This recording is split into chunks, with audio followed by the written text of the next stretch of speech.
আমার শ্বশুর, শাশুড়ি এবং আমার স্বামী যৌতুকের টাকার জন্য অত্যাচার করত, তাও 5 লক্ষ টাকা। কিন্তু আমি এত টাকা কোথায় পাবো? আমার বাবা গরিব মানুষ, এত টাকা জোগাড় করা আমার বাবার পক্ষে সম্ভব না। একদিন হঠাৎ করে আমার 10 বছরের দেবর আমাকে বলল, ভাবি আমি তোমাকে 5 লক্ষ টাকা দিব, কিন্তু আমার একটা শর্ত আছে। আমি বললাম, কি শর্ত? তারপর আমাকে আমার দেবর 5 লাখ টাকার বিনিময়ে যা চেয়েছিল তা শুনে আমার মনে হলো আমার প্রাণটা বুঝি বেরিয়ে গেল। বাকিটা তোমাদের গল্পতে বলছি। যেদিন এক ঘর ভর্তি লোকের সামনে আমার শাশুড়িমা আমাকে বললেন, ছেলে আমার বিয়ে পাস, তাকে জন্ম দিতে কম কষ্ট হয়নি, জীবন মরণ প্রশ্ন গেছে, সেই ছেলেকে লেখাপড়া করিয়ে মানুষ করতে কম খরচ চায়নি আমার, তার খরচ কিছুটা তো তোমার বাবা মাকে পোষাতে বলল। আমিও ঘর ভর্তি মানুষের সামনে বজ্রকণ্ঠে আর সাথে কিছুটা ব্যঙ্গ করেও বলেছিলাম, আমিও তো বিবিএ অনার্স করেছি, মাস্টার্সে ভর্তি হয়েছি, লেখাপড়ার খরচ এখনো বাবা বহন করছেন। আমার বাবা মায়ের তো মোটেও খরচ করতে হয়নি। আপনার মনে হয় আমাকে কোনো বাণিজ্য মেলা থেকে কিনে নিয়ে আসছে? আমার মা বাবার কোনো কষ্ট হয়নি আমাকে লালন পালন করতে। শাশুড়ি মা চোখ বড় বড় করে আমার দিকে তাকালেন। তার পুত্র মানে আমার স্বামী আমার কাছে এসে রাগী কণ্ঠে বললেন, মায়ের সাথে বেয়াদবের মতো কথা বললে জানে মেরে ফেলত তোকে। আমি হাতখানা সরিয়ে বললাম, জানি সে তুমি পারবে, মায়ের পুত্র বলে কথা, তাতে আমরা যে যেতুক চাইছে জানাতে যেতুকের শাস্তি কি? আমার শাশুড়ি চোখ দেখলে মনে হয় রাগে চেয়ার থেকে লাল লাল আগুন ঝরছে, পারলে সে আগুনে আমাকে ছাই করে ফেলেন। তিনি বললেন, আমরা তো আর যেতুক চাইছি না, বিয়ের পর মেয়ের শ্বশুর বাড়িতে এটা সেটা দেয়, মেয়ে জামাতার সুখ দুঃখে টাকা দেওয়া যেতুক কেন হবে? এসব উপহার দেওয়া তো সমাজের নিয়ম, সেটা কি তোমার বাবা জানেন না? জি মা, বর্তমান সমাজে যেতুকের আরেক নাম উপহার। শাশুড়ি মা বেশ রেগেই বললেন, নিজের মেয়ে জামাইকে এতটুকু সাহায্য করতে না পারলে তোমার বাবা মেয়ে কেন বিয়ে দিলা? ঘরে খুঁটি করে রাখত, তারাতেও আর আপনাদের উপহার চাইবার নিয়ম জানতো না, তাই বিয়ে দিয়েছেন। বেশি কথা বলবা না, মুখে মুখে তর্ক আমার পছন্দ না। বাবার বাড়ি থেকে টাকার ব্যবস্থা করে না আনতে পারলে তালাকনামা হাতে ধরিয়ে দিব, তারপর ঘর থেকে বের করে দিব। আমি কাচুমাচু মুখ করে বললাম, এমনটা করবেন না প্লিজ মা, তালাক হলে লোকে কি বলবে? সমাজে মুখ দেখাব কি করে? আমার জীবন তো নষ্ট হয়ে যাবে। আমি এখনই বাবার বাসায় গিয়ে তাকে বলছি, তিনি যেভাবেই হোক টাকার ব্যবস্থা করে ফেলবেন। দেখলাম তাদের চোখে মুখে বিশ্বজয়ের আনন্দ। আমি বোরকাটা পরে বাড়ি থেকে বের হবার সময় মাথা নিচু স্বামীকে বললাম, আমার কাছে বাড়ি যাবার রিক্সা ভাড়া নেই। তিনি 1 টাকার একটা নোট আমাকে দিলেন আর বললেন, কথা বলে জলদি বাড়ি ফিরবি। আমি টাকাটা নিয়ে ঘর থেকে বের হতে হতে শুনলাম শাশুড়ি বললেন, কাকে কিভাবে পরাস্ত করতে হয় আমার জানা আছে, কার দুর্বলতা কি আমি জানি। আমি চিন্তায় পড়ে গেলাম, কেমন করে এত টাকা জোগাড় করব? আমার বাবা একজন অসহায় মানুষ, তিনি এত টাকা কোথায় পাবে? আমিও কিছুই ভাবতে পারছি না, কি করব আমার মাথায় কাজ করছে না। আসলে মেয়েদের কপালটা এরকমই হয় নাকি? আমি যদি টাকা নিয়ে বাড়িতে ফিরতে না পারি তাহলে আমাকে তালাকনামা দিয়ে দিবে। আমি এটা কিভাবে সহ্য করব? আমি তা কিছুতেই সহ্য করতে পারবো না। মানুষের জীবনে বিয়ে একবার হয়। এসব দুশ্চিন্তা আমার মাথায় ঘুরপাক খাচ্ছিল। আমি এখন কি করব? এসব ভাবতে ভাবতে বাবার বাড়ি গেলাম। বাবার বাড়ি গিয়ে দেখি বাবা অসুস্থ। আমার মা মারা গেছেন আমার বয়স যখন 10 বছর তখন। আমাকে আমার বাবা খুব কষ্ট করে বড় করেছে এবং লেখাপড়া করিয়ে মানুষ করেছে। আমার নামটা মা রেখেছিল আয়েশা। বাবা আমাকে ধুমধাম করে বিয়ে দিয়েছিল। যাই হোক, বাবার অসুস্থতা দেখে আমি কিছুতেই শ্বশুরবাড়ির ঘটনাটা শেয়ার করতে পারছি না। বাবা শুনে হয়তো বাবার মনটা অনেক খারাপ হয়ে যেতে পারে। এমনও হতে পারে বাবার অসুস্থতাও বেড়ে যেতে পারে, আর তাই বাবাকে বলতে পারছি না। কিন্তু বাবা ছাড়া আমার যে পৃথিবীতে আর কেই নেই, বাবাকে তো বলতেই হবে। আমি কি করব এসব ভাবতে ভাবতে আস্তে করে বাবাকে ডাক দিলাম। বাবা আমার ডাক শুনে বিছানা থেকে উঠে বসলো। কিরে মা, তুই কখন আসলি? একাই আসলি নাকি? জামাই আসে নাই, আর তোর মুখটা এমন শূন্য দেখাচ্ছে কেন মা? তোর কি হয়েছে মা, আমায় খুলে বল মা। বাবাকে জড়িয়ে ধরে কান্না করে বললাম, বাবা, আমার শ্বশুর শাশুড়ি, আমার স্বামী তার আমার কাছে যৌতুক চাচ্ছে। বলেছে 5 লাখ টাকা নিয়ে যেতে। যদি 5 লক্ষ টাকা না নিয়ে যেতে পারি তাহলে সে আমারে তাদের বাড়িতে রাখবো না, ডিভোর্স দিয়ে দিবে বাবা। আমার বাবা আমার কথা শুনে বলল, মা তুই কোনো চিন্তা করিস না, আমি টাকার ব্যবস্থা করতেছি। কিন্তু বাবা কোথায় থেকে টাকার ব্যবস্থা করবে? আমাদের তো বাড়ির জায়গাটা ছাড়া আর কিছুই নেই। আমার বাবা বাড়িটা বন্ধক দিতে চাইলো, আমি তখন বাধা দিলাম। না বাবা, আমার জন্য বাড়িটা বন্ধক দিলে তুমি কোথায় থাকবে? আর টাকা শোধ করতে না পারলে তো এই বাড়ি নিয়ে যাবে। তার চেয়ে বরং আমি আমার স্বামীর বাসায় ফিরব না, আর যাব না। আমি তোমার সাথেই বাড়িতে থাকি। তারপরের দিন আমার দেবর আসলে আমার বাড়িতে এসে বলল, ভাবি তুমি অনেক সুন্দরী, লক্ষ্মী একটা মেয়ে, তোমার প্রতি ভাইয়া আমার মা এরকম যৌতুকের জন্য তোমাকে নির্যাতন করতে পারে, এটা আমার কাছে খুবই খারাপ লাগে ভাবি। আমার দেবরের নাম জিনুক, বয়স মাত্র 10 বছর। আর এই 10 বছরের দেবর আমার কোনো কষ্ট দেখতে পারত না। আমার দেবর ছোট মানুষ, বলতে গেলেই একটা বাচ্চা মানুষ। যাইতোক দেবর আমায় বলল, ভাবি আমি তোমাকে 5 লাখ টাকা দিব, কিন্তু একটা শর্ত আছে। আমি বললাম, কি শর্ত? আর তুমি ছোট মানুষ, তুমি এত টাকা কোথায় পাবে? আরে ভাবি, আমি ছোট হলে কি হবে? আমার মাথায় যে জ্ঞান আছে, তোমার মাথায় সেই জ্ঞান নেই, এবং কি আমার ভাইয়াও তা পারবে না। আমি তো আমার দেবরের কথা শুনে অবাক, কি বলে পাগলের মতো। তবে ভাবি আমার একটা শর্ত আছে, যদি শর্ত মানতে রাজি হও তাহলে আমি তোমাকে টাকা দিব। আমি বললাম, নিজে একটা চকলেট কিনে খেতে পারে না, আর সে নাকি আমাকে 5 লাখ টাকা দিবে। আচ্ছা বলো তোমার কি শর্ত, তাহলে তোমাকে আমি 2 দিনের জন্য দূরে কোথাও নিয়ে যাব। আমি যা বলবো তোমার তাই করতে হবে, আমার সব কথা তোমার শুনতে হবে। ভাবি আমি যা করতেছি তোমার ভালোর জন্য করব, আমি তোমার খারাপ চাইবো না কখনো। আমি মনে মনে চিন্তা করলাম, মাত্র 10 বছরের একটা ছেলে, মানে আমার দেবর, সে আমাকে দূরে নিয়ে কি করবে? এই ছোট ছেলেটার মতলব কি?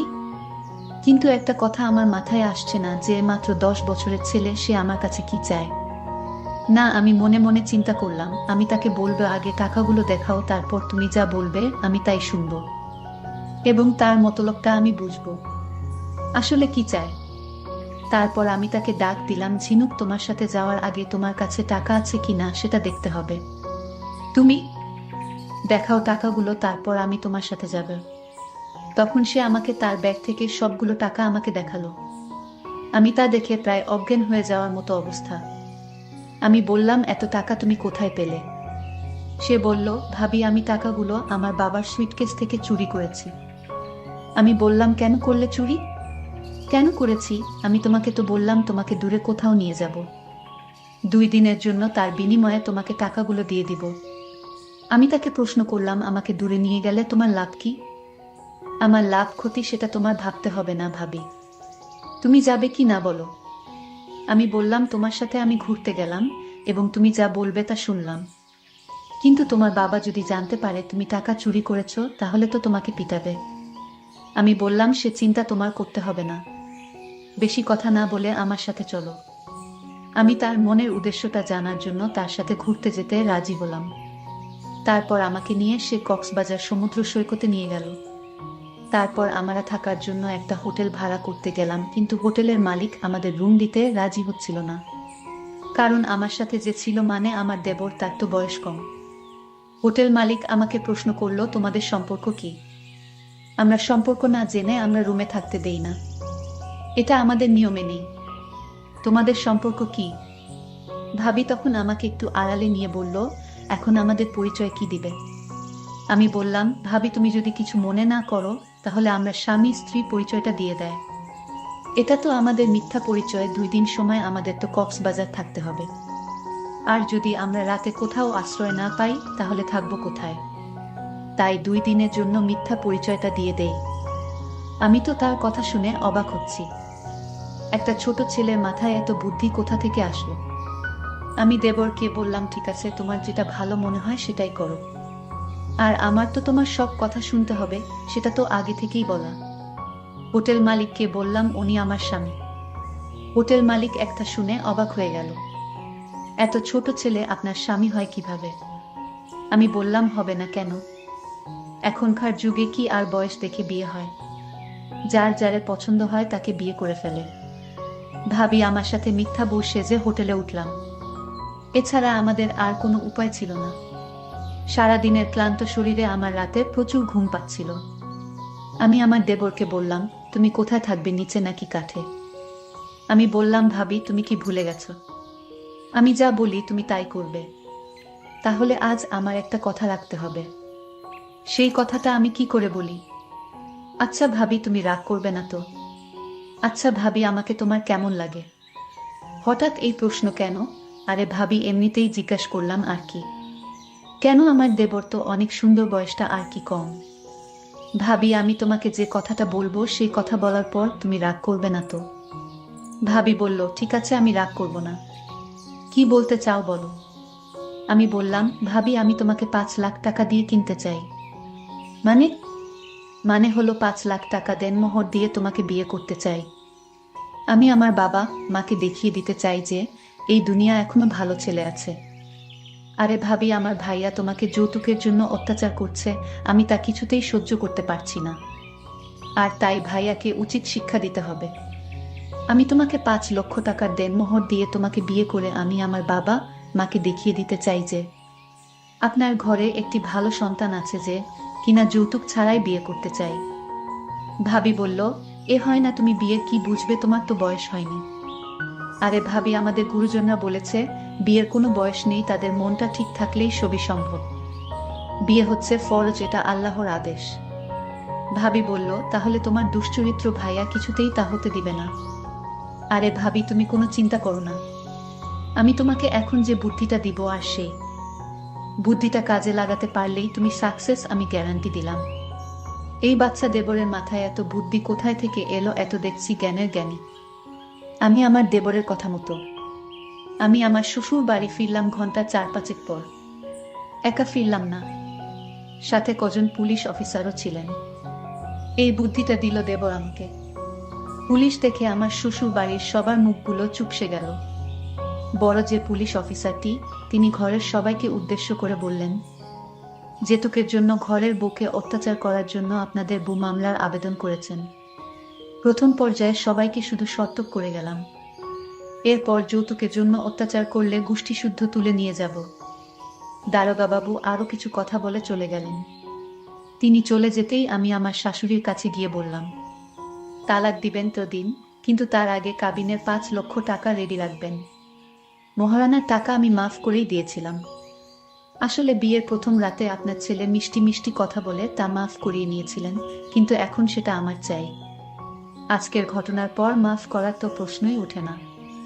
উল্টো আমাকে মহারানা না দিয়ে বিয়ে করার দায়ে আপনার ছেলেকে মামলা করে ফাঁসিয়ে দিব। ও হ্যাঁ, আমাকে মারার চিন্তা ভুলেও করবেন না। আমি থানায় লিখিতভাবে বলে এসেছি, আমার সাথে অনাকাঙ্ক্ষিত কিছু ঘটলে, কোনো দুর্ঘটনা কিংবা যে কোনো ক্ষতি আমার হলে পুলিশ এসে আপনাদেরকেই ধরবে। আর হ্যাঁ, আমার কাবিনের টাকা রেডি করে জলদি আমাকে মুক্তি দিন। এমন লোভী পরিবারে থাকতে আমার গা গিন গিন করছে। এখন বাবার বাড়ি যাচ্ছি, নয়তো দেখা যাবে আমাকে মেরে অ্যাক্সিডেন্ট বলে চালিয়ে দিবেন। পরে পুলিশ আপনাদের ধরে শুলে চড়ালেও তো আমি তা দেখতে পারবো না, জীবিত হব না। নিজের সেফটি ফার্স্ট। তবে এ কার্টুনদের বেশি সময় দেখার মতো সময় আমার হাতে নেই। তারা নিশ্চিত ভাবতে পারছে না একটা চোরের মূল্য এবং আমাকে শোনানো কিছু অকথ্য ভাষা আর যেতুক চাইবার মূল্য তাদের এভাবে দিতে হবে। সকালে আমাকে যেতুকের দাবি করে চর না মারলে আজ আমি তাদের লক্ষ্মীমন্ত ঘরের বউ থাকতাম। তারা আমার শান্তশিষ্ট বিড়ালের মতো রূপটা দেখে ভেবেছিলেন আমাকে যাই মারুক, আমি তাদের পায়ের কাছে গিয়ে মিউ মিউ করব, কিন্তু তারা মানুষ চিনতে ভুল করেছে। বিয়ের আগে আমার নামে ভালো করে খোঁজ করলে জানতো বিড়ালের মুখোশ পরা একটা বাঘিনীকে তারা পুত্রবধূ করেছে। যেই আমি অন্যের সাথে অন্যায় হওয়াকে সমর্থন করি না, সে কিনা নিজের সাথে অন্যায় মুখ বুঝে সহ্য করে নিবে। হ্যাঁ, বিপদ আপদে আপন মানুষই আপন মানুষের পাশে দাঁড়ায়, সাহায্য করে। সে হোক ভাই বোন, আত্মীয়, বন্ধু কিংবা মেয়ে জামাই, কিন্তু সাহায্য চাইবারও ধরন আছে। তারা আমাকে বুঝিয়ে বলতে পারো তো ধার হিসাবে নিবে বা এখন সাহায্য করুক পরে ফিরিয়ে দিবে, কিন্তু তাদের চাইবার ধরন যেন আমার বাবার কাছে তারা টাকা পায়। অথবা আমার বাবা মেয়ে বিয়ে দিয়ে খুব ঠেকে গেছে, তাদের টাকা দিতে বাবা বাধ্য। যে যেমন তার সাথে তেমনই করতে হয়, যেমন কুকুর তেমন মুগুর। যাই হোক, বাবার বাড়ি যাচ্ছি, বাবাকে ঘটনাটা বলতে হবে। জানি বাবা শুনলে মুচকি হেসে বলবেন, ঠিক করেছিস। আমার মায়ের বাংলাদেশ, বাংলার সরল মায়ের মতোই চিন্তায় কেঁদে কেটে এক করবে, তাকেও সামলাতে হবে। সকাল থেকে কি খারাপ দিনটাই না গেল, আর সহ্য হচ্ছে না, চা খেতে হবে, কড়া লিকার। আমি বাবাকে বললাম, বাবা এমস্ত কিছু করেছে এবং আমাকে বুদ্ধি দিয়েছে আমার 10 বছরের দেবর, তার কোনো তুলনা হয়। তার মাথায় এত বুদ্ধি আল্লাহ দিয়েছেন। আজ যদি এমন একটা দেবর আমার পাশে না থাকতো, তাহলে আমার কি অবস্থা হতো বাবা? আমার কথাগুলো শুনে বাবা কান্না গলায় বলল, তোর দেবর কোথায়, ওকে ডাক, ওকে আমি সেলুট জানাই। আমার দেবর তখন বাবার সামনে আসলো আর বাবাকে বলল, বাবা এটা ছিল আমার কর্তব্য, সমাজে কেন নারীরা যৌতুকে দায়ে নির্যাতিত হবে। তার কিছুদিন পর আমি আমার স্বামীকে ডিভোর্স দিয়ে দিলাম। বাবার সম্মতিতে আমি 10 বছরের লক্ষ্মী দেবরকে বিয়ে করে নিলাম। আমি এমনি একটা ভালো ছেলে চেয়েছিলাম, আল্লাহর কাছে চাইলে খালি হাতে ফেরত দেন নাই। আমি বিয়ের আগে নামাজ পড়ে দোয়া করতাম, আমি হে আল্লাহ, তুমি আমার জীবনে একটা ভালো মানুষ দিও। আজ সেই আশা আল্লাহ পূরণ করেছে। যেতুক নামক সামাজিক ব্যাধির চিকিৎসা কিছুটা কেশলে করতে হবে। আজ আমার দেবরের মতো কৌশল ব্যবহার করলে বা সমাজের প্রত্যেক ছেলে যদি আমার দেবরের মতো হতো, তাহলে সমাজ পরিবর্তন হয়ে যেত খুব সহজে।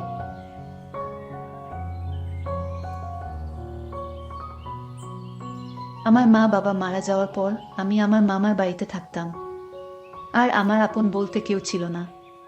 তারপর আমি একটা অফিসে চাকরিতে জয়েন করি। অফিসের বস একদিন সুযোগ বুঝে আমাকে, বাকিটা গল্পতেই বলছি। বাবা মার মৃত্যুর পরে মামার অভাবের সংসারে ঠাঁই মেলে আমার। তখন আমাদের কিছুই নেই, নদী ভাঙ্গনে বাড়িঘর, জমিজমা সব হারিয়ে বাবা মার সাথে শহরের ছোট একটা বাসায় উঠেছিলাম। এর মধ্যে আমার ছোট ভাইটা হারিয়ে গেল। আমার ছোট ভাইয়ার নাম ছিল রুমান, ক্লাস 9-এ পড়তো, আর আমি মাত্র ইন্টারমিডিয়েট পাশ করে অনার্সে ভর্তি হয়েছি তখন। কত স্বপ্ন ছিল ডাক্তার হব, কিন্তু ডাক্তারি পড়ার আর সামর্থ্য নেই তখন। বাবা খুব কষ্ট পেতেন, কারণ ভর্তি পরীক্ষায় টিকেও ডাক্তারি পড়তে পারলাম না। আমি বাবাকে সান্ত্বনা দিয়ে যাই। আমার সান্ত্বনা মাথার উপর বটের ছায়া, বাবা মা আছে আমার। ভাগ্য আমাকে নিয়ে তামাশা করতে শুরু করে। একদিন অ্যাক্সিডেন্টে আমার বটের ছায়ারা চলে যায় না ফেরার দেশে। আমার ছোট ভাইকে হারিয়ে আমি একা হয়ে গেলাম। তারপর মামা ওনার বাসায় নিয়ে আসে। মামা এক অফিসের কর্মচারী ছিলেন, কোনো রকমের সংসার চলে যেত।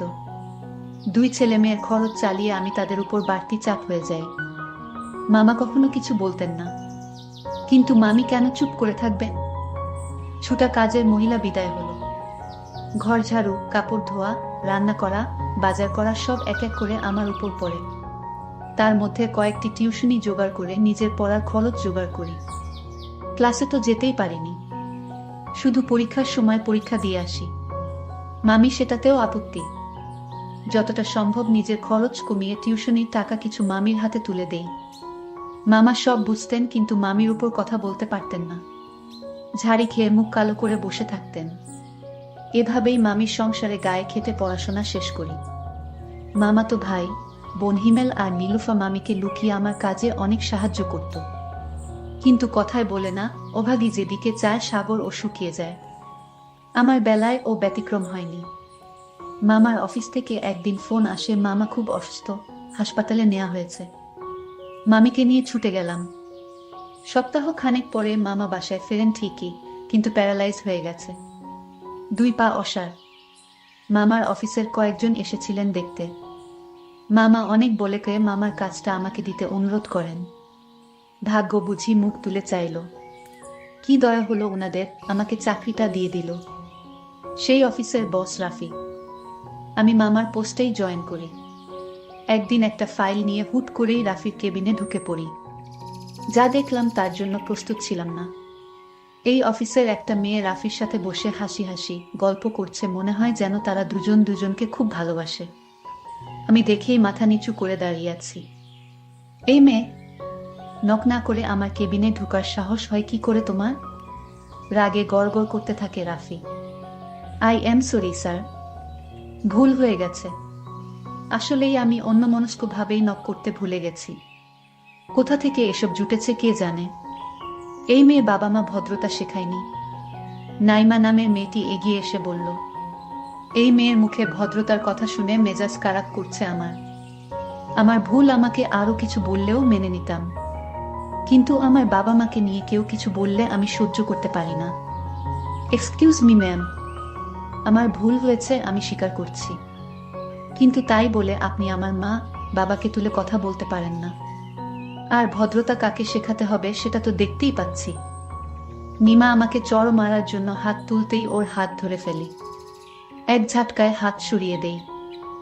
আমার ব্যবহারে নিমা বোকা হয়ে গেছে। ভাবতেও পারেনি এমনটা করতে পারবো। রাফি এত সময় শুনছিল, এবার এগিয়ে আসে। এই মেয়ে, তোমার তো খুব সাহস দেখছি। স্যার, আপনার মিটিং এর ফাইল রেডি। Excuse me. ফাইলটা ডেস্কে রেখে আমি বেরিয়ে আসি। মাস খানেক কেটে যায়। নিমা আমার পেছনে লেগেই আছে। আমি সতর্ক থাকি যাতে আমার ভুল ধরতে না পারে। রাফি সেদিনের পর আমাকে কিছু বলেনি, কিন্তু এক সপ্তাহের মধ্যেই আমার পোস্ট পরিবর্তন করা হয়। আগে মামার পোস্টে থাকলেও এখন আমি রাফি পি.এস। রাফির পাশের কেবিনটা আমার। এদিকে মাসের শেষে অফিসে একটা পার্টির আয়োজন করা হয়। পার্টি চলাকালীন আমি এক কোণায় দাঁড়িয়ে থাকি। এসবে আমি অভ্যস্ত নই। হঠাৎ খেয়াল করলাম সকলের মধ্যমণি রাফি নেই। কিছুক্ষণ পরেই রাফির ফোন। একটা জরুরি ফাইল নিয়ে কেবিনে যেতে বলে। নক করে কেবিনে ঢুকে দেখি রাফি চেয়ারে নেই। কেবিনটার একপাশে বসার জন্য আলাদা জায়গা আছে। তার পাশের জানালার কাছে রাফি দাঁড়িয়ে আছে। রাফি আমার দিকে তাকিয়ে আছে। রাফি আমায় বলল, তুমি আমাদের সাথে থাকতে পারো অনুষ্ঠানে। আমি বললাম, কখনোই না, আমি এসব অনুষ্ঠানে জয়েন থাকি না। আমার এসব অনুষ্ঠান ভালো লাগে না। আমি একটা জরুরি ফাইল জমা দিতে এসেছি এবং আমার এই মাসের বেতনটা দিলে খুব উপকার হতো। তখন আমাকে রাফি বলল, দেখো, বেতন তোমার কাল নিতে হবে, আজ বেতন দেওয়ার কোনো সুযোগ নেই। আমি বললাম, তাহলে আমি বাসায় চলে যাই। রাফি তখন রাগ দেখিয়ে বলল, এই তুমি কি ভাবছো এমনি এমনি টাকা দিয়ে দেব? কখনো না। আমার পিএস তুমি, আমি যখন তোমাকে ছুটি দিব তখন তোমার বাড়িতে যেতে হবে, তার আগে না। আমি বললাম, স্যার দেখুন, রাত হয়ে গেছে, তাছাড়া এখন তো আমার কোনো কাজ নেই, বিশেষ করে অফিসের কোনো কাজ নেই। এখন অফিসের সবাই মিলে আপনারা অনুষ্ঠান করছেন। আমি চলে যাই, প্লিজ আমাকে ছুটি দিয়ে দেন। রাফি বলল, এক কথা আমি বারবার বলি না, আর শুনতেও পছন্দ করি না। আমি তখন রাফিকে বলেছিলাম, দেখুন, আমার মামার জন্য ঔষধ নিয়ে যেতে হবে। আমি ঔষধ নিয়ে গেলে মামা খাবে, তারপর ঘুমাবে। অসুস্থ শরীরে মামা নিয়মিত ওষুধ না খেলে মামার সমস্যা হবে। এইদিকে মামা রাফির মোবাইলে কল করেছিল। রাফি ফোন রিসিভ করল না। মামা চিন্তায় পড়ে গেল, মেয়েটা এখনো আসছে না কেন। মামা মামিকে বলল, তুমি অফিসে একটু খোঁজ নিয়ে দেখো তো। রাত প্রায় 12টা বাজতেছে। মামি একটা সেজনি করে সোজা অফিসে চলে আসে। এসে মামি দেখল আমি ক্লান্ত শরীর নিয়ে দাঁড়িয়ে আছি। মামি আমাকে জিজ্ঞেস করল, কিরে মা, তুই এখনো বাড়ি ফিরিস না কেন? তোর মামা চিন্তায় পড়ে আমাকে অফিসে পাঠিয়েছে। মামি মামার পোস্ট থেকে আমাকে বাতিল করে রাফি স্যারের পিএস করেছে, আর তাই যতক্ষণ অনুষ্ঠান চলে রাফির সাথে আমার থাকতে হবে। মামি তখন রাফি স্যারকে বলল, মেয়েটাকে ছুটি দিয়ে দাও, রাত অনেক হয়েছে। রাফি তার জবাবে বলল, দেখুন, এরকম করলে কিন্তু আমি ওকে চাকরিতে রাখতে পারবো না। ঠিক আছে, আজ ছুটি দিয়ে দিলাম, নেক্সট টাইম এমন করলে আমি চাকরিতে রাখতে পারবো না। ঠিক আছে। তারপর মামি আমায় বাসায় নিয়ে ফিরল। মামা বলল, মা কি হয়েছে, এত রাত হলো কেন? মামাকে আমি সবকিছু খুলে বলি, কিন্তু কিছু করার নেই, আমার মামা অচল চলতে পারে না। আর এখন যদি আমি এই চাকরিটা না করি তাহলে মামাকে দেখাশোনা করার মতো কেই থাকবে না। তাই বাধ্য হয়ে আমার চাকরিটা করতে হলো। আমি মামাকে বললাম, মামা তুমি কোনো চিন্তা করো না, আমি আছি, আর সব ঠিক হয়ে যাবে। এরপর দিন অফিসে গেলাম। রাফি স্যার আমায় তার রুমে ডাকলো আর বলল, দেখো, কাল একটা প্রজেক্টের কাজে আমার শহরে যেতে হবে, তোমার আমার সঙ্গে যেতে হবে একদিনের জন্য। আমি বললাম, ঠিক আছে। আজ আমায় রাফি স্যার তাড়াতাড়ি ছুটি দিয়ে দিল আর বলল, কাল সকাল সকাল আসতে হবে তাই। পরদিন সকালে আমি অফিসে গেলাম। স্যার বলল, তোমার কিছু কাপড় চোপড় নিয়ে নাও, কারণ আজ না ফিরতে পারলে আমাদের থাকতে হবে। আমি আশ্চর্য হয়ে গেলাম, আজ শহরে থাকতে হবে? আমি মামাকে ফোন দিয়ে বললাম, মামা আমি আজ বাড়িতে ফিরতে পারবো না, কারণ স্যারের সাথে একটা প্রজেক্টে কাজ করতে হবে, নইলে কোম্পানির অনেক টাকা লস হয়ে যাবে। মামা বলল, কি আর করবি মা, চাকরি বাঁচাতে হলে তোকে যেতেই হবে। আর শোনো মা, কোনো সমস্যা হলে ফোন করে আমাকে জানাস, ঠিক আছে মামা? ওকে, ভালো থেকো। তারপর প্রাইভেট কার করে রওনা হলাম চট্টগ্রামে। স্যার আর আমি পিছনের সিটে বসলাম। স্যার মাঝে মাঝে আমার দিকে এক অন্যরকম দৃষ্টিতে তাকিয়ে থাকত। আমি তখন স্যারের হুঁশ ভাঙানোর জন্য বললাম, স্যার আপনার ছেলে মেয়ে কয়জন? স্যার তখন জবাবে বলল, আমার কোনো ছেলে মেয়ে নাই, আমি একা, আমি এখনো বিয়ে করিনি। দেখো, তুমি আমার পার্সোনাল বিষয় নিয়ে কোনো প্রশ্ন করবে না। তুমি আমার পিএস আর পিএসআর মতোই থেকা। ঠিক আছে স্যার, আমি আপনাকে আর কোনো প্রশ্ন করব না। রাফি স্যার তখন আমাকে জিজ্ঞেস করলো, তুমি তোমার মামার জন্য চাকরি করছো কেন? তোমার মা বাবা ভাই বোন নেই? আমি বললাম, না, আমার মামা মামি ছাড়া এই দুনিয়ায় আমার কেউ আপন নেই। গল্প করতে করতে আমরা চট্টগ্রাম পৌঁছে গেলাম। রাত হয়ে গেল। স্যারের চট্টগ্রাম একটা অফিস আছে, থাকা খাওয়া দাওয়ার সব ব্যবস্থা আছে হোটেলের মতোই। আমি এবং রাফি স্যার রাতের খাবার খেয়ে আলাদা রুমে ঘুমাতে গেলাম। রাত যখন 1টা বাজে, রাফি স্যার তখন আমার রুমে টোকা দিল আর বলল, অরুণ দরজাটা খুলো তো, তোমার রুমে আমার একটা অফিসের ফাইল রয়েছে। আমার রুমে রাফি স্যার আসলো আর বলল, শোন অরুণ, তোমার জন্য একটা গুড নিউজ আছে। আমি বললাম, বলুন স্যার। একথা বলতেই আমার মোবাইলে মামির ফোন আসে। মামি বলল, তোমার মামাকে হাসপাতালে নিয়ে আসলাম, তোমার মামা আবার স্ট্রোক করেছে। আমি হাসপাতালে আছি, ডাক্তার বলেছে 2 লাখ টাকা জমা না দিতে পারলে তোমার মামাকে বাঁচানো যাবে না। আমি বললাম, মামি তুমি চিন্তা করো না, আমি টাকার ব্যবস্থা করছি। তখন আমি রাফি স্যারের কাছে অনুরোধ করে বললাম, স্যার আমার মামাকে বাঁচাতে হলে 2 লাখ টাকা জরুরি লাগবে, প্লিজ আমাকে টাকাগুলো দেন, আমি চাকরি করে শোধ করে দেব। রাফি তখন আমাকে বলল, দিতে পারি একটা শর্তে। আমি বললাম, কি শর্ত? আমি সব শর্ত আমি মানব। রাফি তখন আমাকে কুপ্রস্তাব দিল। আমি বললাম, স্যার অন্য কিছু বলুন। স্যার তখন বলল, এটাই আমার চাওয়া, যদি রাজি থাকো তাহলে আমি তোমাকে 2 লক্ষ টাকা দিতে পারি। আমি কোনো উপায় না পেয়ে বললাম, মামাকে বাঁচাতে হলে আমার এখন রাজি হওয়া ছাড়া কোনো উপায় নেই। মনে মনে চিন্তা করলাম, আগে টাকাগুলো নেয় তারপর দেখা যাবে। আমি রাফিকে মিথ্যা কথা দিলাম, আমি রাজি। আমি রাফি স্যারকে বললাম, স্যার আগে টাকাগুলো দেন, আমি আমার মামাকে বাঁচাই, তারপর আপনার বিষয়টা আমি দেখব। রাফি তখন ব্যাংক চেক দিল। আমি টাকা তুলে মামা যে হাসপাতালে আছে সেই হাসপাতালে আসলাম। মামি বলল, মা তুই এত টাকা কোথায় পেলে?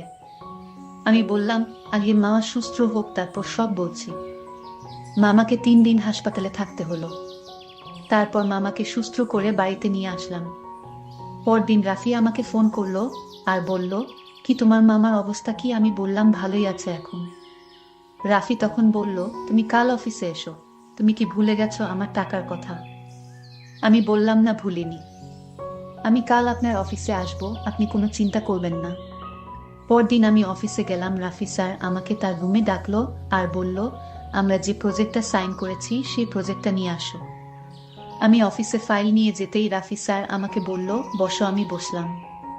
রাফি স্যার বলল, আমার কাছ থেকে তুমি যে টাকা নিয়েছিলে যে কাজের বিনিময়ে, সেটার কি করলে?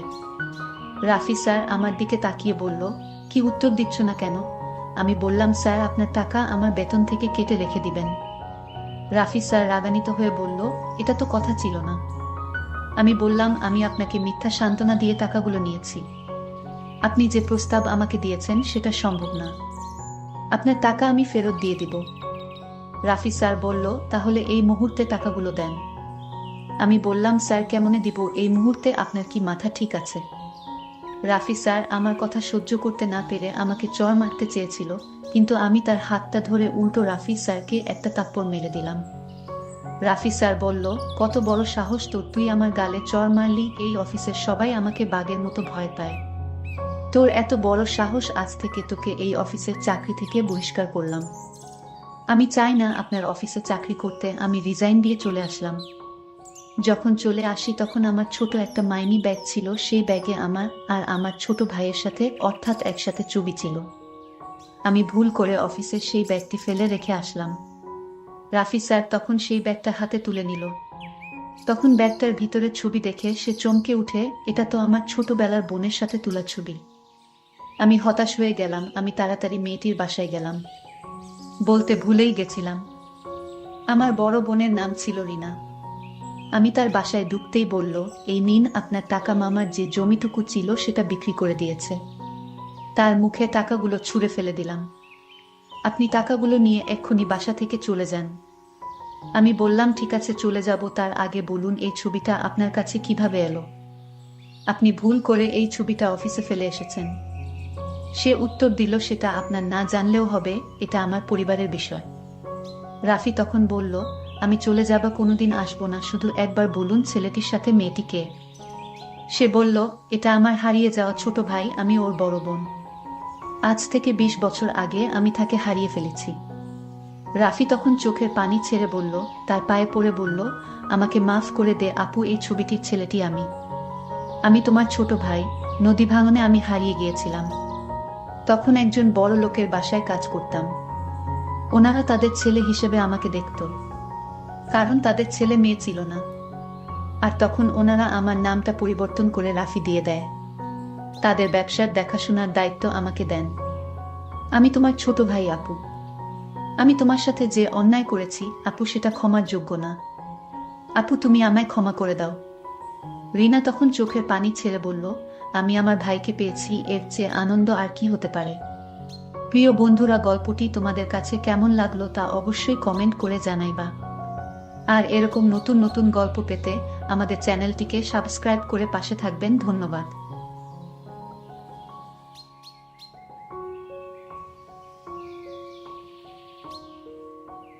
আমার নাম কাইফা। আমার স্বামী আমাকে বিয়ে করার আগে আরও একটি বিয়ে করেছিল, কিন্তু আমার স্বামীর প্রথম স্ত্রী কিছুদিন পর নিজ থেকে আত্মহত্যা করে মারা গিয়েছিল। কিন্তু কেন মারা গিয়েছিল তা আমি জানা না। আমি এখন ওনার দ্বিতীয় স্ত্রী। আমার স্বামীর বাড়িতে গিয়ে আমার স্বামীর প্রথম স্ত্রী কেন মারা গিয়েছিল তা জানার জন্য আমি বেকুল হয়ে যাই। কিন্তু স্বামীর বাড়িতে যাওয়ার কিছুদিন পর আমার সাথে ঠিক একই ঘটনা ঘটল। তখন আমার মরা ছাড়া কোনো উপায় ছিল না। বাকি ঘটনাটা গল্পতেই বলি।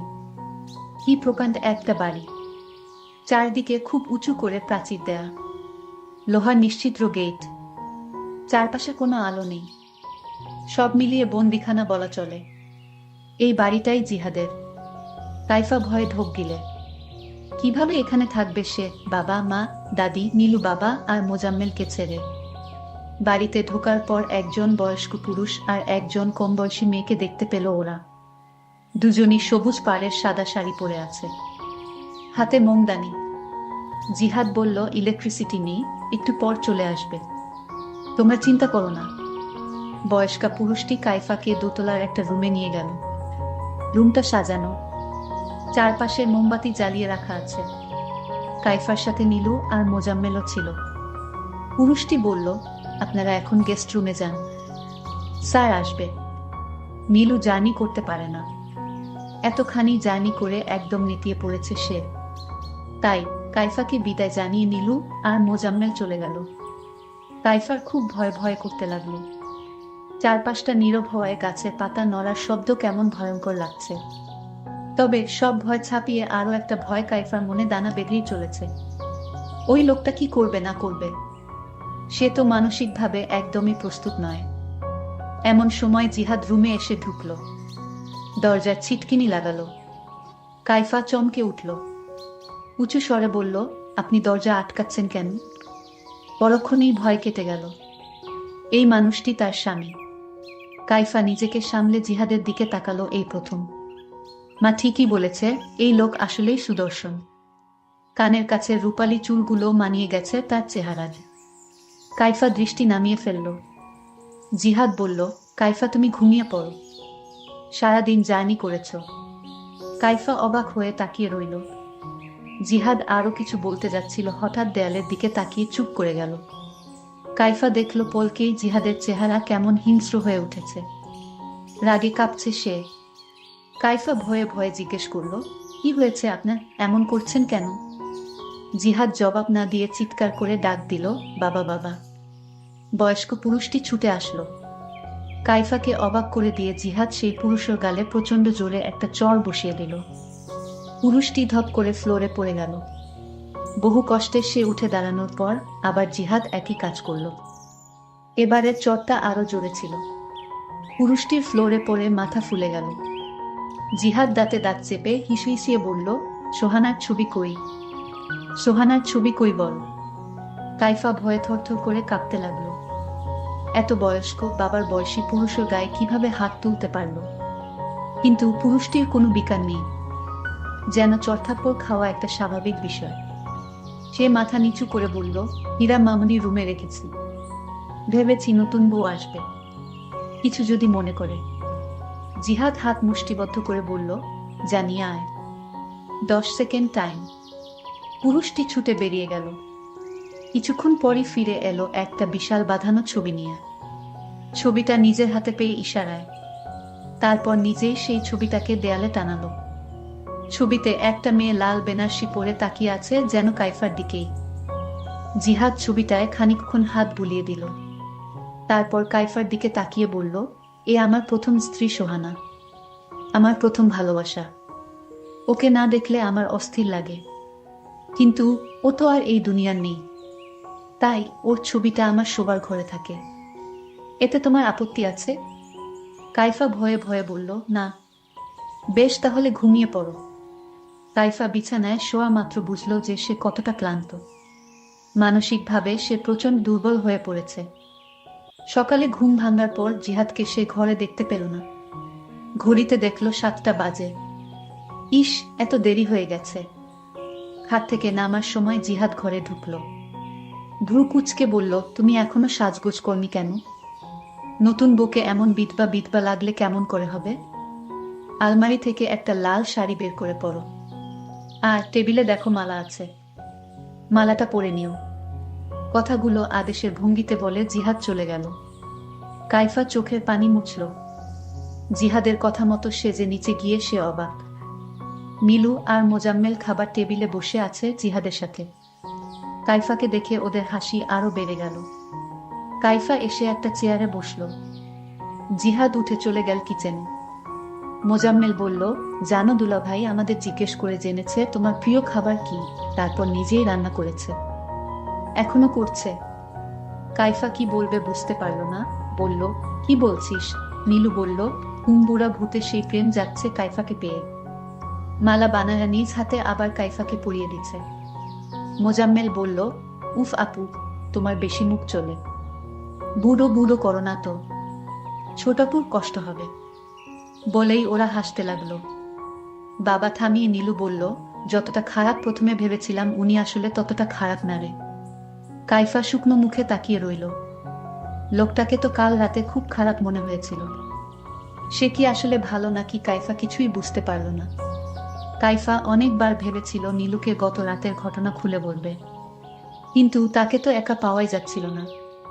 সারাক্ষণ সে আর মোজাম্মেল জিহাদের সাথেই আড্ডা দিচ্ছিল।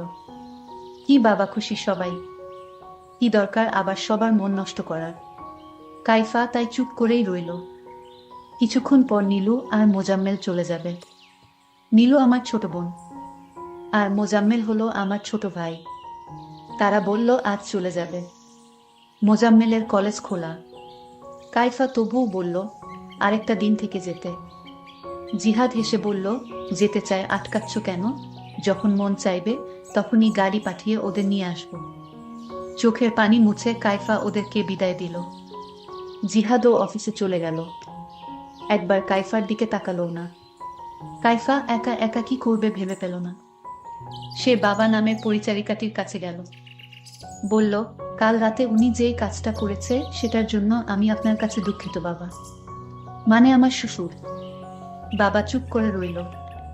কাইফা আরো কিছুক্ষণ গল্প করার চেষ্টা করল, কিন্তু বাবা বলল, বোমা এ বাড়িতে মালিক শ্রেণীর কারো সাথে অকারণে কথা বলা নিষেধ। এতে মালিকদের অপমান হয়। জিহাদ জানলে খুব রাগ করবেন। কাইফা অবাক হয়ে তাকিয়ে রইল। এত বড় বাড়িতে একা একা সে করবেটা কি? কোনো কাজও তো নেই। কাইফা দোতলায় উঠে গেল। যাওয়ার সময় বাবা পিছন ডেকে বলল, বোমা চিলেকোঠার ঘরে যাওয়া জিহাদের নিষেধ আছে, ওখানে যাবেন না। বাকি সব চাইলে ঘুরে দেখতে পারেন। কাইফা বেডরুমে এসে বসে রইল। তার ডায়েরিটা বের করল। লিখল, মা, আমার অনেক ভয় করছে।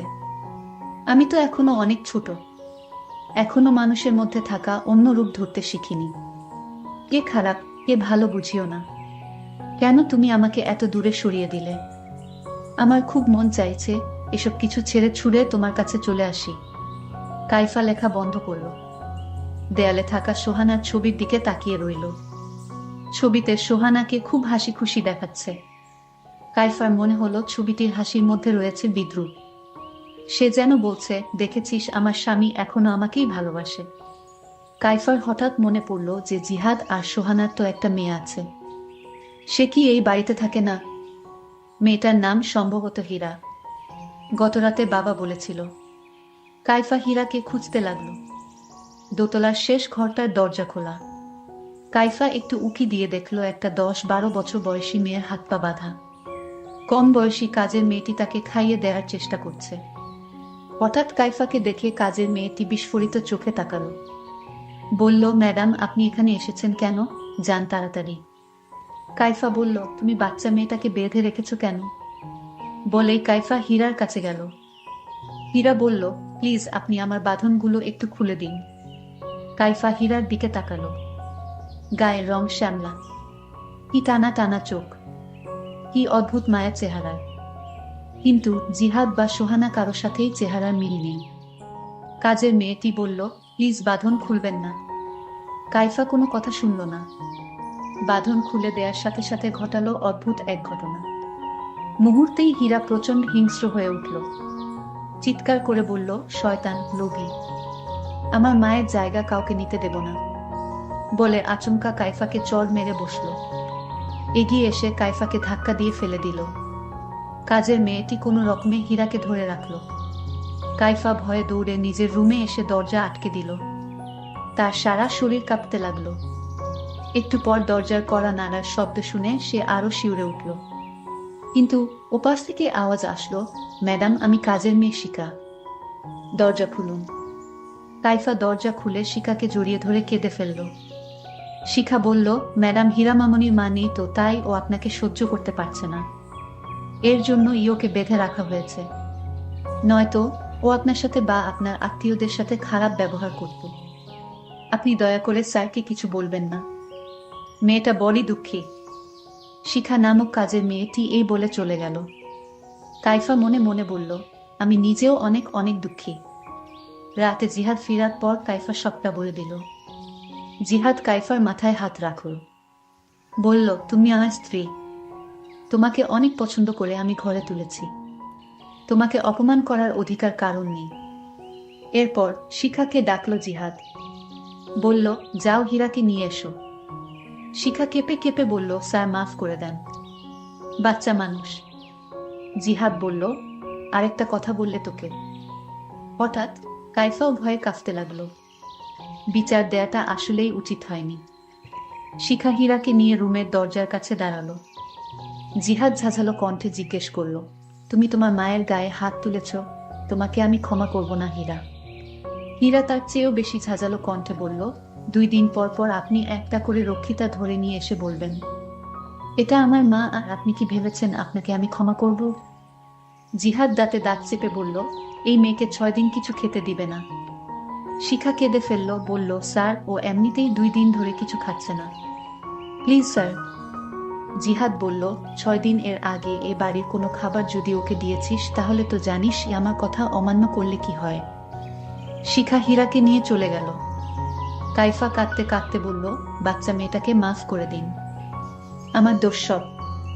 জিহাদ কাইফাকে বলল, সতীনের মেয়ের জন্য এত মায়া দেখিও না। ওর ধারে কাছেও যদি তুমি গেছো তাহলে আমার থেকে খারাপ আর কেউ হবে না। কাইফা বলল, আপনি বলেছিলেন আমাকে সহজ হতে সময় দিবেন, তাহলে এখন কেন? জিহাদ বলল, অনেক সময় তোমাকে দিয়েছি। পুরো বাসর রাত আমি পাশের রুমে ছিলাম। হা হা হা করে হাসতে লাগলো। যথেষ্ট সময় দিয়েছি। কাইফা ভয়ে ফ্যাকাশে হয়ে গেল। জিহাদ বাতি নিভিয়ে বেশ কয়েকটা মোমবাতি জ্বালালো। সোহানার ছবির কাছে নিয়েও কয়েকটা মোমবাতি রাখল। বলল, দেখো সোহানা, তোমাকে ছাড়াও আমি চলতে পারি। বলেই কিছুক্ষণ হাসল। কাইফা ভয়ে ভয়ে তাকিয়ে রইল। এরপর জিহাদ বাবার মধ্যেই গা কাঁপিয়ে কেঁদে উঠল। কাঁদতে কাঁদতে রুম থেকে সোহানার ছবি নিয়ে বেরিয়ে গেল। কাইফা কি করবে বুঝতে পারল না। জিহাদের গলা শোনা যাচ্ছে, রাগ করে না সোহানা, কোনো রাগ না। কাইফা ভালো করেই বুঝতে পারছে এর মাথায় সমস্যা আছে। সে খুব বড় বিপদে ফেসে গেছে। এখান থেকে পালাতেই হবে। তারপর আমি যখন পালানোর জন্য তৈরি হলাম, তখন আমার শ্বশুর আব্বা আমাকে বলল, বোমা তুমি এভাবে পালিয়ে যেও না। জিহাদকে যদি তোমার ভয় লাগে তাহলে তুমি আমার রুমে থাকো, তাও তুমি পালিয়ে যেও না। শ্বশুরেরও কথা আমি কিছুতেই ফেলতে পারিনি। আর তাই শ্বশুরকে বললাম, আপনার ছেলের মাথায় কি কোনো সমস্যা আছে? শ্বশুর বলল, না সমস্যা নেই, তবে তার প্রথম স্ত্রী মারা যাওয়ার পর থেকে মাঝে মাঝে এরকম হয়ে যায়। শ্বশুর অনয় বিনয় করে বলল, মা তোমার যদি ভয় করে তাহলে তুমি আমার রুমে থাকো। একদিন পার হয়ে গেলেই দেখবে জিহাদ আগের মতো হয়ে গেছে। তোমার সাথে ভালো আচরণ করবে, তাকে ভালো হতে একটু সময় লাগবে। তোমার যত্ন পেলে সে তাড়াতাড়ি সুস্থ হয়ে উঠবে। তবে আমি মনে মনে চিন্তায় পড়ে গেলাম, সুর তার রুমে থাকতে কেন বলল? এর মধ্যেও কি রহস্য আছে? আরও তো অনেক রুম পড়ে আছে, ওই রুমে থাকার কথা না বলে শ্বশুর তার নিজের রুমে থাকার জন্য কেন বলল? ঠিক আছে, দেখি কি হয়। আমি শ্বশুরের রুমে আমার স্বামীর ভয়ে শুয়ে পড়লাম। আমার শ্বশুর নিচে পাটি বিছিয়ে শুয়ে পড়ল, আর আমি কাঠে শুয়ে পড়লাম। কিন্তু আমার চোখে কিছুতেই ঘুম আসতেছিল না। আমি ঘুমানোর চেষ্টা করলাম। হঠাৎ স্বামীর ডাক শুনতে পেলাম। স্বামী আমার নাম ধরে ডাকতে লাগলো, কাইফা, এই কাইফা, তুমি কোথায়? শুনছো না তোমায় আমি ডাকছি? কাইফা তার স্বামীর কথাগুলো শুনতে পেল, কিন্তু কোনো উত্তর দিল না। তারপর আমার স্বামী নিশ্চুপ হয়ে ঘুমিয়ে গেছে মনে হয়। আমার শ্বশুর ভেবেছিল আমি ঘুমিয়ে গেছি, তাই শ্বশুর ধীরে ধীরে পাটি থেকে উঠল। আমি লক্ষ্য করছিলাম শ্বশুর আব্বা কি করে। তখন শ্বশুর আব্বা দেখলাম আমাকে একটা ডাক দিল, বোমা। যখন আমার কোনো সাড়া পেল না, আবার ডাক দিল। যখন কোনো সাড়া পেল না, তখন চুকেশ থেকে একটা সাদা রুমাল বের করলো, আর সেই রুমালে কি যেন মিশ্রিত করলো। তারপর আমার মুখের উপর ছুঁড়ে মারল। আমি তখন সাথে সাথে জ্ঞান হারিয়ে ফেলি। তারপর সকাল হলো। আমার যখন জ্ঞান ফিরল, আমি বুঝতে পারছি আমার সাথে কি হয়েছিল। আমার কাছে ব্যাপারটা অদ্ভুত মনে হলো। কেন আমার সাথে এমনটা হলো? আমি কি দোষ করেছি এই পরিবারে? আমি তো একটা গরিব ঘরের মেয়ে, কেন আমাকে সুর এবং আমার স্বামী আমার সাথে এরকম আচরণ করবে? আমি কি দোষ করেছি? আল্লাহর কাছে বারবার ভিক্ষা চাইছিলাম, আল্লাহ, এই পরিবার থেকে আমাকে বাঁচাও। আমি যখন রুম থেকে বের হচ্ছিলাম, তখন কাজের মেয়েটি আমাকে বলল, ম্যাডাম, আপনি কই ছিলেন? আপনার স্বামী আপনাকে খুঁজছিল। আমি কাজের মেয়েটির সাথে আজ ঘটে যাওয়া ঘটনাটা শেয়ার করলাম। কাজের মেয়েটি তখন কেঁদে কেঁদে বলতে লাগলো, আমার মা আছে, বাবা নেই, কিন্তু আমার মায়ের চিকিৎসা এবং পরিবারের খরচের জন্য এ বাড়িতে বুয়ার কাজ করি। রান্না থেকে শুরু করে সাহেবের মেয়েকে দেখাশোনা সবকিছু আমার করতে হয়। আচ্ছা, তোমাকে একটা প্রশ্ন করি। কাজের মেয়েটি বলল, কি বলবেন বলেন ম্যাডাম। আমি তখন কাজের মেয়েটিকে জিজ্ঞেস করেছিলাম, তুমি তো এ বাড়িতে অনেকদিন যাবত আছো, আচ্ছা জিহাদের প্রথম স্ত্রী কিভাবে মারা গিয়েছিল? কাজের মেয়েটি বলল, ম্যাডাম, এ কথা যদি জিহাদ বা তার বাবা জানতে পারে তাহলে আমাকে জানে মেরে ফেলবে। আমি বললাম, কিছুই জানবে না কেউ, তুমি নির্ভয়ে আমাকে বলো। তখন কাজের মেয়েটি যা বলেছিল তা শুনে মনে হলো আমার দম বন্ধ হয়ে আসছে। কাজের মেয়েটি বলল, জিহাদ স্যারের প্রথম স্ত্রী সোহানা নিজ ইচ্ছায় দুনিয়া থেকে চলে গিয়েছিল। আমি তাকে প্রশ্ন করলাম, কেন, তার সাথে এমন কি হয়েছিল যে সোহানা নিজ ইচ্ছায় ওপারে চলে গেল? কাজের মেয়েটি বলল, সব কারণ জিহাদের বাবা মানে সোহানার শ্বশুর। সোহানার শ্বশুর সোহানার সাথে অদ্ভুত আচরণ করত। একদিন সোহানার সাথে এমন ঘটনা ঘটিয়েছিল যেটা কোনো বোমার পক্ষে মেনে নেওয়া সম্ভব ছিল না, তাই সোহানার পক্ষেও মেনে নেওয়া সম্ভব হয়নি। সোহানা ম্যাডামকে জিহাদ স্যার খুব ভালোবাসত, আজ সোহানাকে হারিয়ে জিহাদ স্যার পাগলের মতো হয়ে গিয়েছে। আর প্রথম যেদিন আপনি এই বাড়িতে এসেছিলেন তখন তো আপনি নিজ চোখে দেখতে পেয়েছিলেন জিহাদ তার বাবাকে জোরে জোরে চড় মেরেছিল। জিহাদের বাবা চোরের আঘাত সইতে না পেরে মাটিতে পড়ে গিয়েছিল। এটা তো আপনি নিজ চোখে দেখেছিলেন ম্যাডাম। আমার বিয়ের 4 মাস পর আমার স্বামী রোড অ্যাক্সিডেন্টে মারা গিয়েছিল। তখন শাশুড়ি মা বলল, আমি আবার তোমাকে আমার ছোট ছেলের সাথে মানে আমার দেবরের সাথে বিয়ে দিবে। কিন্তু আমি এতে রাজি হচ্ছিলাম না। বাবার জোরাজুরিতে আমি শেষ পর্যন্ত রাজি হয়ে গেলাম। আমার আবার বিয়ে হলো দেবরের সাথে। কিন্তু প্রথম রাতে দেবরের জায়গায় আমার স্বামীকে দেখতে পেলাম। কিন্তু আমার স্বামী তো মারা গেছে, তাহলে দেবরের জায়গায় স্বামী আসলো কিভাবে? আমি তা দেখে অজ্ঞান হয়ে পড়লাম। তারপর যা ঘটেছিল তা শোনার পর আমার দম বন্ধ হয়ে আসছিল। তাহলে ঘটনাটি বলি। মাথাটা ঘুরে গেল যখন শুনলাম আমার দেবরের সাথে বিয়ে হবে। মাত্র কয়েকদিন হলো ও নেই, এরই মাঝে ওনারা এরকম একটা সিদ্ধান্ত নিয়ে নিল আমাকে না জিজ্ঞাসা করেই। আমার বাবা আছে, মা নেই, ছোটবেলায় মারা গেছে। আমি আমার এক খালার কাছে বেড়ে ওঠা। স্কুল কলেজ লাইফ শেষে বিয়ে হলো। আমার কিছুটা লাভ মেরিট ছিল। ওর সাথে আমার প্রথম দেখা হয়েছিল একটি বাসে। সেদিন বাসে প্রচুর ভিড়, বসার জায়গা নেই। দাঁড়িয়ে আছি দেখে আমার খুব কষ্ট হচ্ছে। দেখলাম একটা লোক আমাকে ইশারা দিচ্ছে, আমি উঠছি, আপনি বসুন। আমি কোনো উপায় না পেয়ে বসে পড়লাম। নামলাম দুজন একই স্টপেজে। সে বলল, হাই, আমি সুমন। জি, আমি নাসরিন। কি করেন আপনি? কোথায় যাবেন? আসলে আমি একটা কাজে এখানে আসছি। আপনি কি করেন? আমি, ওই যে আমার অফিস। ওকে, চলি। সেদিনের পর আর দেখা টেখা হয়নি আমাদের। কিছুদিন পর আমাকে দেখতে আসলো। সুমের নাকি নাকি সেদিনই আমাকে ভালো লেগেছিল। তারপর খোঁজ খবর নিয়ে সোজা বিয়ের প্রস্তাব। খালা খালু ও আমার বাবা রাজি হয়ে গেল। বিয়েটা বেশি ধুমধাম ভাবে হয়নি, হালকা অনুষ্ঠান করেই হয়েছে। আমি বসে আছি, সুমন আসলো আমার ঘরে। তারপর একটি স্বর্ণের চেইন আমার গলায় পরিয়ে দিল। আমাকে বারান্দায় নিয়ে গেল, বলল, দেখো কি সুন্দর চাঁদনি রাত, আজ সারা রাত আমরা গল্প করব। আমি বললাম, আমার খুব টায়ার্ড লাগছে, আমি ঘুমাবো। না, সে কি করে হয় তুমি জানো না। আজ আমাদের একটি শ্রেষ্ঠ রাত। অনেক কষ্ট করে ঘুমটাকে আটকে রাখলাম। অনেক কথা শেষ করে ঘুমাতে আসলাম। ও আমাকে বলল, যাও শুয়ে পড়ো। অনেক আনন্দ খুশির মাঝখানে চলছিল আমাদের সংসার। কিন্তু অভাগীর কপালে কি সুখ সয়। একটা জ্বর আসলো, আর উঠে দাঁড়াতে পারল না। মাকে ডেকে এনে বলল, মা, নাসরিনকে আগলে রাখবেন। ওকে নিজের মেয়ের মতো ভালোবাসা দিবেন। ওর এই পৃথিবীতে বাবা ছাড়া কেউ নেই। সেদিন রাতেই আমার সুমন চলে গেল আমাকে ছেড়ে। কি করে ওকে ভুলে থাকবো জানি না। আমার স্বামী হঠাৎ একটা রোড অ্যাক্সিডেন্টে মারা যায়। আমি বিধবা হয়ে গেলাম। আর আজ শাশুড়ি মা বলছে তার ছোট ছেলে বউ করে রাখবে।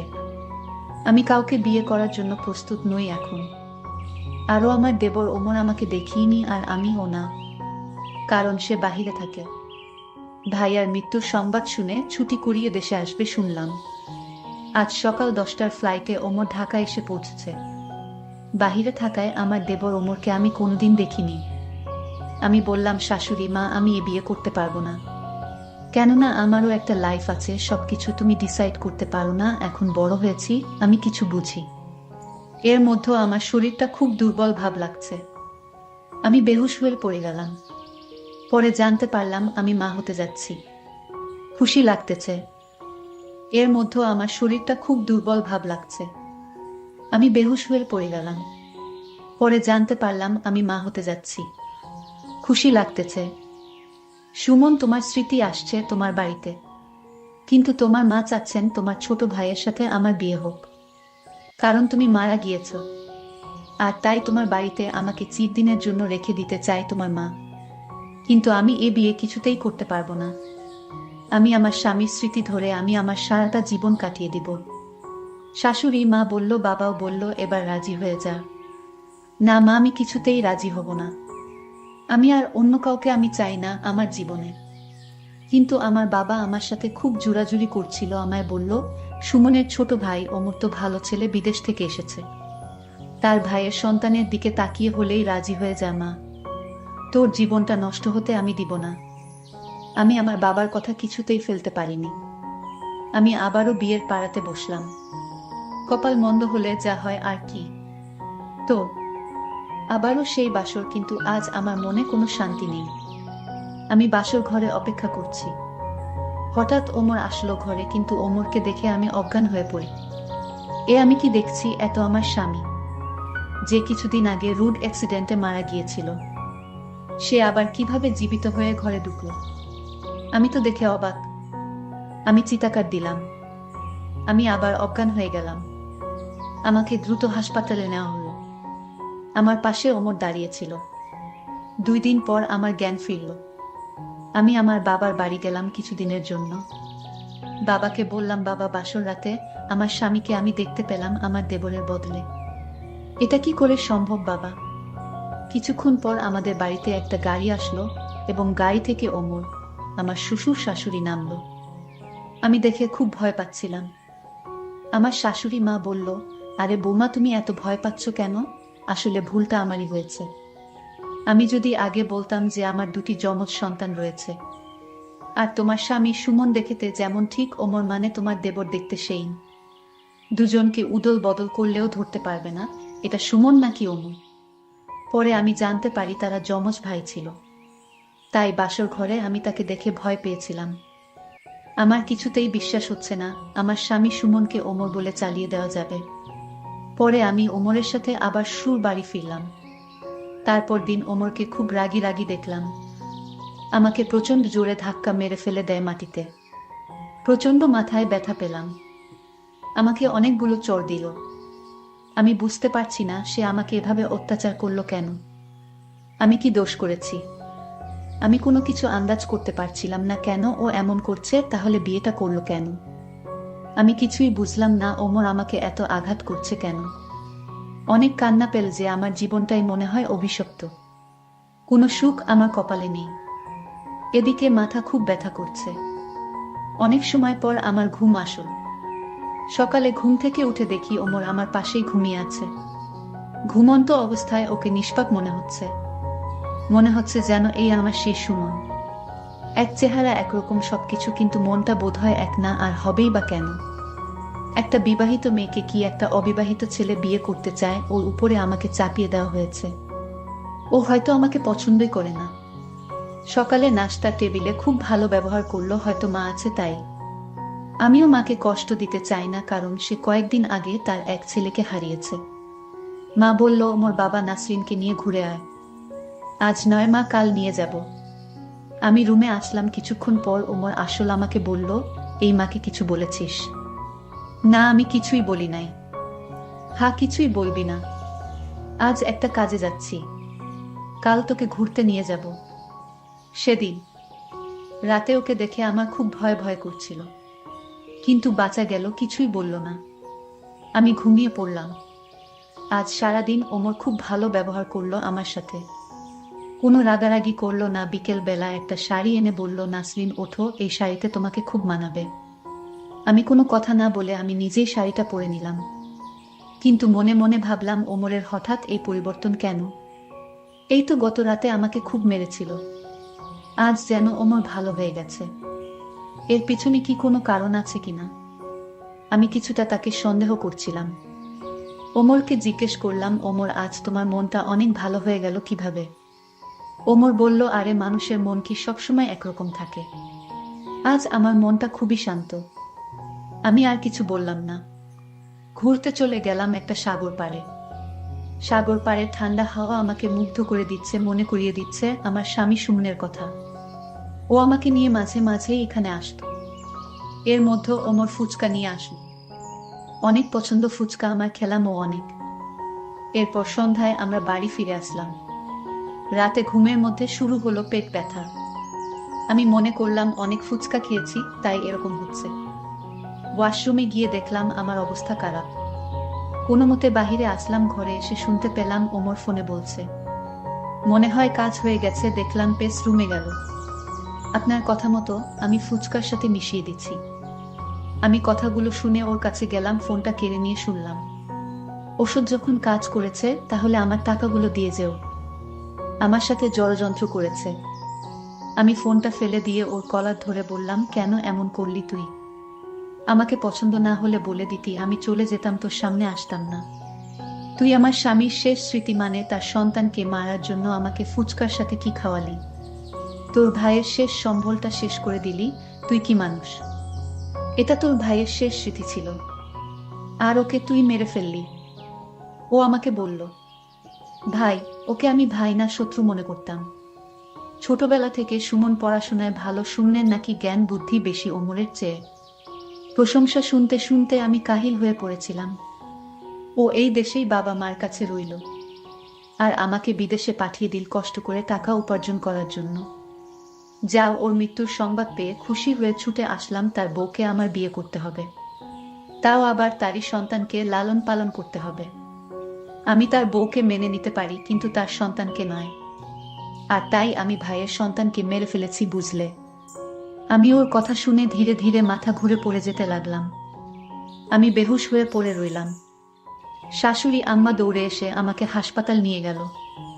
আমার বাবাকে ফোন করে আনলো। আমার বাবাকে আমার শাশুড়ি মা অপমান করতে শুরু করলো। বলল যে আপনার মেয়ের মাথায় কোনো সমস্যা আছে, নইলে কিছুদিন পর পর এরকম বেহুশ হয়ে যায় কেন? আপনার মেয়েকে ভালো ডাক্তার দেখান। আমার এক ছেলেকে হারিয়েছি, আমি আর আমার শেষ সম্বল ওমরকে হারাতে পারবো না। আপনি দয়া করে আপনার মেয়েকে আপনার বাড়িতে নিয়ে যান। আমার জ্ঞান ফেরার সাথে সাথে আমার বাবা আমাকে সব কথা বলল। আমি বাবাকে বললাম, বাবা, ওমর মানুষ নামের অমানুষ। আমি কান্না গলায় বললাম, সে তার ভাইয়ের স্মৃতিকে নষ্ট করে ফেলেছে বাবা, ফুচকার সাথে ওষুধ মিশিয়ে। আমি তা বুঝতে পারিনি বাবা। আমি যাকে নিয়ে স্বপ্ন দেখতাম তাকে মেরে ফেলেছে বাবা। শাশুড়ি মা আমার কথাগুলো শুনে নিশ্চুপ হয়ে রইল।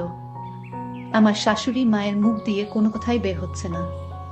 আমার শাশুড়ি মা বুঝতে পারল তার ছেলের দোষে তার ভাইয়ের শেষ স্মৃতি মানে তার সন্তানকে মেরে ফেলেছে, ফুচকার সাথে কি জানি মিশিয়ে দিয়ে। আমার কোনো দোষ নেই। হঠাৎ চোখ মেলে দেখি মা আমার পাশেই আছে, বলছে, মা কাঁদিস না, যে যাওয়ার সে তো চলেই যাবে। আমাকে ইশারা দিল ওমর কিছুই যাতে না বলি।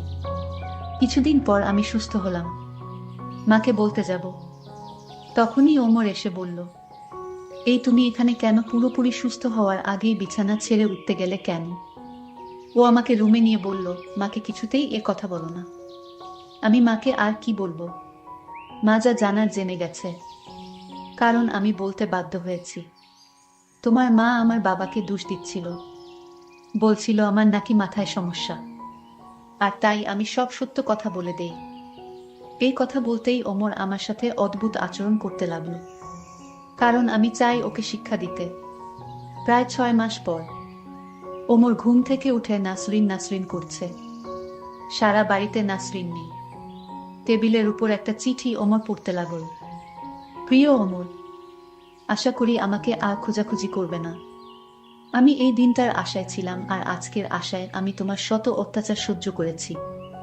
তুমি যেমন আমার কাছ থেকে আমার সুমনের শেষ চিহ্ন কেড়ে নিয়েছ, ঠিক তেমনি আমিও তোমার কাছ থেকে তোমার সন্তান কেড়ে নিয়েছি। হ্যাঁ, আমি মা হতে যাচ্ছি, যাকে তুমি পাওয়ার আগেই হারিয়ে ফেললে। আর মাকেও আমার সাথে নিয়ে যাচ্ছি।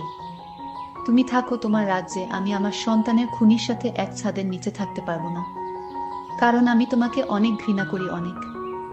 ইতি নাসরিন। নাসরিন মাকে নিয়ে খুব দূরে একটা এলাকায় এসে বসবাস করতে লাগল। 6 মাস পর নাসরিনের কোল জুড়ে একটা ছেলে জন্ম নেয়। ছেলেটির নাম রাখে ইমন। সুমন বলেছিল আমাদের ছেলে হলে এই নামটি রাখবো, তাই নাসরিন এই নামটিই রাখল। আজ ইমনের 4 বছর। ইমন বলল, আম্মু, আমার বাবা কই? নাসরিন শূন্যের নাকি ছবিটা দেখিয়ে বলল, এই তোমার বাবা মরে গেছে, আমাদের ছেড়ে চলে গেছেন। ইমনকে জড়িয়ে ধরে অনেক কাঁদলো, আর মনে মনে বলল, দেখ ওমর, তুই বেঁচে থেকেও তোর সন্তানের কাছে মৃত, আর আমার সুমন চিরদিন আমার কাছে জীবিত। তবে তোর ছেলেও তোকে ঘৃণা করেই বড় হবে, আর এটাই তোর শাস্তি। আমার সন্তান বড় হলে আমি কোনোদিন তোর পরিচয় দিব না। আমি আমার ছেলেকে বলবো, তোমার বাবা তুমি জন্মের আগেই মরে গিয়েছে। আমি তোর সন্তানকে দিয়ে তোরে কষ্ট দিব। বন্ধুরা, আজকের গল্পটি তোমাদের কাছে কেমন লাগলো তা অবশ্যই কমেন্ট করে জানাবেন। আর আপনাদের যদি কোনো গল্প থাকে তাহলে আমাকে কমেন্ট করে জানাতে পারেন।